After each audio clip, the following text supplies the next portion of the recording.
उलट वाक्य बोललं, मैदान घरासमोर आहे, तरी सुद्धा वाक्य सेमच येणार आहे. Ground is in front of house. काही म्हणू दे, यानं वाक्याची सुरुवात आपण करू शकत नाही.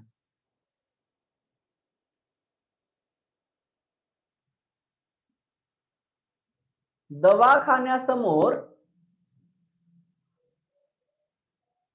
बस स्टँड आहे किंवा बस स्टॉप आहे.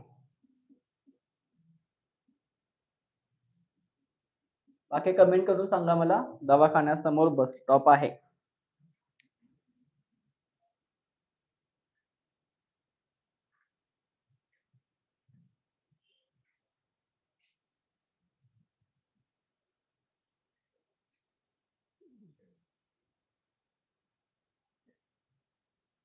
Bus stop is in front of hospital. Very good.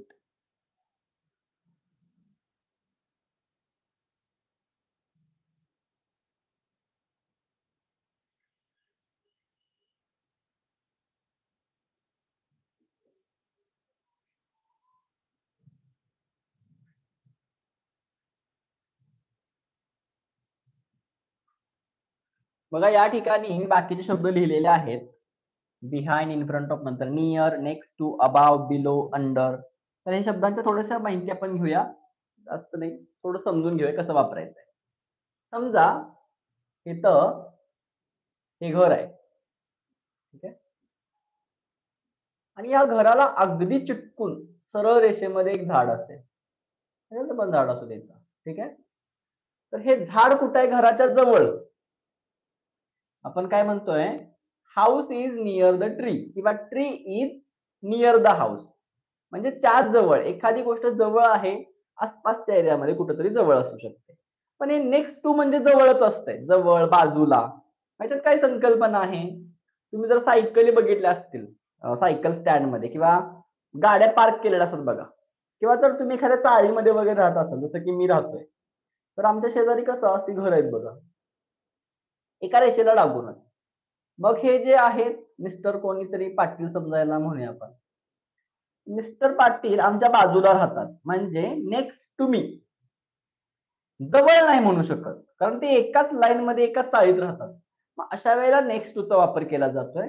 आणि समजा इकडे अशी 4-5 घरं आहेत, इकडे आहेत, तर आपल्या म्हणतो की आमच्या जवळच राहते, मग हे नियर आलं. नेक्स्ट टू कसं आहे? एकाच सरळ रेषेमध्ये बाजूला, या अर्थाने नेक्स्ट टू चा वापर करतायत. अबाव मी तुम्हाला मगाशीच सांगितलंय की ऑन संकल्पना अशी आहे की सरफेसला पाहिजे. पण जर समजा एकच भिंत असेल आणि या भिंतीच्या खाली इथं टेबल लावलाय आणि टेबलाच्या वरती घड्याळ आहे, पण हे घड्याळ भिंतीवर आहे, टेबलवर ठेवलेलं नाही. तर where is the clock? Clock is above the table. Above the table असं म्हणतोय, किंवा अबाव माय हेड असं म्हणायला पाहिजे होतं. फॅन आपल्या डोक्याच्या वरती असतो, काय डोक्याला चिटकून असतो का?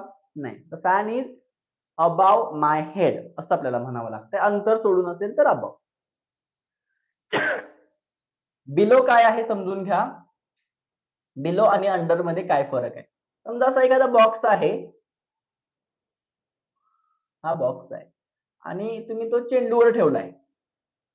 चेंडू खाली आहे, बॉक्स वरती आहे, चेंडूवर बॉक्स ठेवलाय. तर हा जो बॉल आहे तो बॉक्सच्या खाली आहे, बरं, खाली. आणि हा जर टेबल असेल तर अंतर सोडून बॉल खाली असतोय. मग जर खाली अंतर सोडून असेल तर अंडर शब्द वापरायचा आहे, आणि जर अंतर सोडून नाहीये तर आपल्याला बिलो हा शब्द वापरायचा आहे. याची काही वाक्य वगैरे आपण उद्याच्या क्लासला पाहूया. ठीक आहे, आता आपला वेळ संपलाय. तुम्ही सर्वजण खूप छान अभ्यास करत आहात. तुम्हाला वारंवार आम्ही सूचना देतोय. अभ्यास करून पाठवायचा आहे, मला महत्त्वाचं म्हणजे पीडीएफ ज्या पाठवणार आहे त्याचा. आणि कोणीही फोन येईपर्यंत वाट पाहू नका. थोड्याच जागा शिल्लक आहेत आता ऍडमिशन साठीच्या. तर प्रत्येकानं आपलं नाव मला लगेच व्हॉट्सअपला पाठवायचं आहे. क्लास संपल्या पालकांशी चर्चा करा आणि लगेच आपलं नाव पाठवायचं आहे.